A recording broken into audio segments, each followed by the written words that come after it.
Slash, Deviations, and 3 stories from Mirage. Hello, I'm XuriTT, and today I'm going to talk about another 5 of my favorite things from the Mega Wide TMNT multiverse. Repeating myself, the rules of selection are simple. It had to be something that appeared for me for some reason and stood out. That's all. And whether it will be one frame from one comics or whole TV series, we will see. Warning, I'm going into full spoilers. There are timestamps in the description. The first dozen or so seconds are spoiler free. If you want to skip any fragment because of spoilers, the timestamp definitely will help.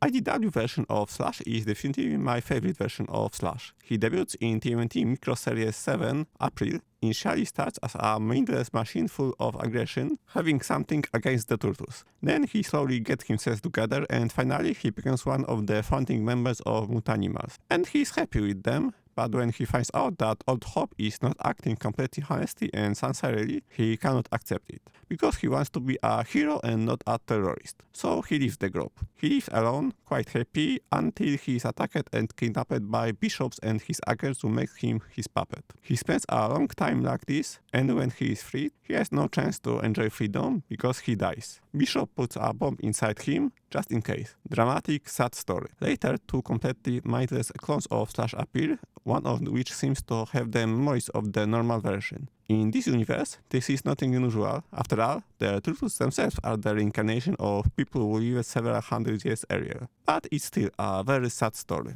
I was very impressed when I first read The River, issues 24 to 26 of the volume 1 from Mirage. They were created by Rick Wade and for licensing reasons were never reprinted. So the idea of reading this story legally, not in the form of scans, is at least problematic. When I read it again, the comic still makes an impression of me, especially issue 24, which contains the most important scenes. Raphael, due to a stupid joke by the other 3, is attacked by Leech, who mutates into Bloodsucker, as a result of contact with the mutagen. The first issue, its second half, focused on Raphael's slow retromutation and how the Turtles initially try to ignore it, not to let themselves think that something is wrong. A very human dimension of the problem that the Turtles have to face. Of course, later on, it's more typical magical stuff and things like that, and Raph goes back to normal, but whatever the Turtles got through along the way is, well, important. Continuing the Mirage Comics theme, Leonardo Microseries. One of the early stories with a great idea. The entire comics,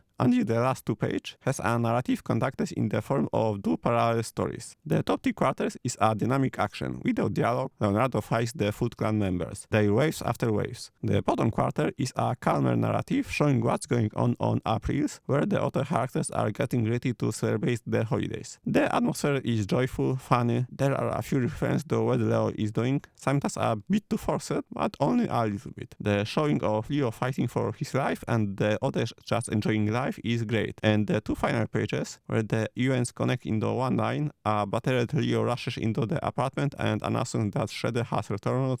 Good shit. Staying in the Mirage comics, issue 10 continues directly from the Microseries Leonardo storyline, literally. The first page is seconds after the last page of that comic. The comic itself is very good, but I'm not sure if I will list it in one of the top 5 compilation. However, it has one scene that moves me every time. The last 2 pages, especially the one where Appy looks at her burning building, and then the next one when the whole team goes to Northampton. The atmosphere of this frame is amazing. Another favorite things, last one for today, and again comic book related, but we are going back to IDW, specifically to the Teenage Mutant Ninja Turtles Deviations, published in 2016. This is a what-if type of story. In the original IDW timeline, in issue 22, Shredder's heart Casey, and in the house Leo was kidnapped and brainwashed to serve Shredder. These comics take the same events as a starting point, but Shredder kills Casey and all 4 Turtles are kidnapped and brainwashed. Due to the nature of this comic, the creators could go all out and we have a lot of dead characters. A lot of sad scenes with a generally unhappy happy ending.